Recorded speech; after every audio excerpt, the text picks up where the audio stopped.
नमस्कार, news 18 JKLH का digital platform देख रहे हैं आप। मैं हूं आपके साथ दिव्या सिंह। उपराष्ट्रपति चुनाव के लिए आज वोट डाले जा रहे हैं। तैयारियां पूरी हो चुकी है। एनडीए के उम्मीदवार और महाराष्ट्र के राज्यपाल सीपी राधाकृष्णन, विपक्षी दल इंडिया ब्लॉक के उम्मीदवार और सुप्रीम कोर्ट के पूर्व न्यायाधीश बी सुदर्शन रेड्डी के खिलाफ बढ़त बनाए हुए हैं। हालांकि क्रॉस वोटिंग के लिए आशंकाएं भी है।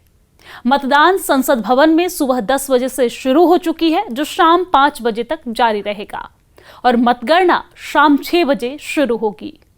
परिणाम की अगर बात करें तो परिणाम देर शाम आने की उम्मीद है। हालांकि इस बार कई दलों के इस चुनाव से किनारा करने के कारण यह मुकाबला बेहद रोचक बन गया है। भाजपा के नेतृत्व वाले एनडीए को 781 सदस्यीय निर्वाचक मंडल में करीब 436 वोट मिलने की उम्मीद है, जो जरूरी बहुमत 391 से कहीं ज्यादा है। राधाकृष्णन निर्णायक जीत की ओर अग्रसर हैं। वाईएसआर कांग्रेस पार्टी के 11 सांसद जैसे नॉन इंडिया ब्लॉक पार्टियों का समर्थन एनडीए की स्थिति को और मजबूत करता है, जबकि बीजेडी के 7 सांसद और भारत राष्ट्र समिति के 4 सांसद ने पुष्टि की है कि वो मतदान से दूर रहेंगे। वहीं अगर एनडीए उम्मीदवार की बात की जाए तो आरएसएस से जुड़े हुए हैं एनडीए उम्मीदवार। जी हां, बीजेपी के नेतृत्व वाले एनडीए ने सीपी राधाकृष्णन को उपराष्ट्रपति पद का उम्मीदवार बनाया है। वह महाराष्ट्र के राज्यपाल हैं और तमिलनाडु के बीजेपी के पुराने नेता हैं। अगर राधाकृष्णन चुनाव जीतते हैं तो वो तमिलनाडु से तीसरे उपराष्ट्रपति होंगे। उनसे पहले सर्वपल्ली राधाकृष्णन और आर वेंकटरमन उपराष्ट्रपति रह चुके हैं। उन्हें प्रधानमंत्री नरेंद्र मोदी और गृह मंत्री अमित शाह का करीबी माना जाता है। वो बचपन से ही आरएसएस से जुड़े रहे हैं। वहीं अगर इंडिया ब्लॉक की बात की जाए तो इंडिया ब्लॉक ने पूर्व जज पर दांव खेला है। इंडिया ब्लॉक ने सुप्रीम कोर्ट के पूर्व जज जस्टिस बी सुदर्शन रेड्डी को उपराष्ट्रपति पद का उम्मीदवार बनाया। विपक्ष इस चुनाव को आरएसएस की विचारधारा वाले नेता और संविधान के मूल्यों की रक्षा करने वाले जज के बीच की लड़ाई के रूप में पेश कर रहा है। जस्टिस रेड्डी सुप्रीम कोर्ट के जज और गोवा के लोकायुक्त रह चुके हैं। तो ये रही उम्मीदवारों की बात। अब बात करते हैं जीत के लिए जादुई आंकड़े की।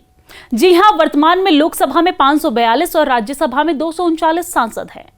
दोनों सदनों के कुल मिलाकर सदस्य की संख्या 781 है। जीत के लिए किसी भी प्रत्याशी को 391 सांसदों के समर्थन चाहिए होगा। इसी बीच नवीन पटनायक की बीजेडी, चंद्रशेखर राव की बीआरएस और शिरोमणि अकाली दल ने मतदान से अलग रहने की घोषणा कर दी है, जिससे अब जीत के आंकड़े में थोड़ा सा फेरबदल होगा। तीनों पार्टियों को कुल मिलाकर 12 सदस्य संसद में मौजूद हैं और अब सांसदों की संख्या 669 रह गई है। जीत के लिए राधाकृष्णन या फिर सुदर्शन रेड्डी को सिर्फ 385 सांसदों का समर्थन चाहिए। आंकड़ों में कौन आगे है तो वो भी देख लेते हैं।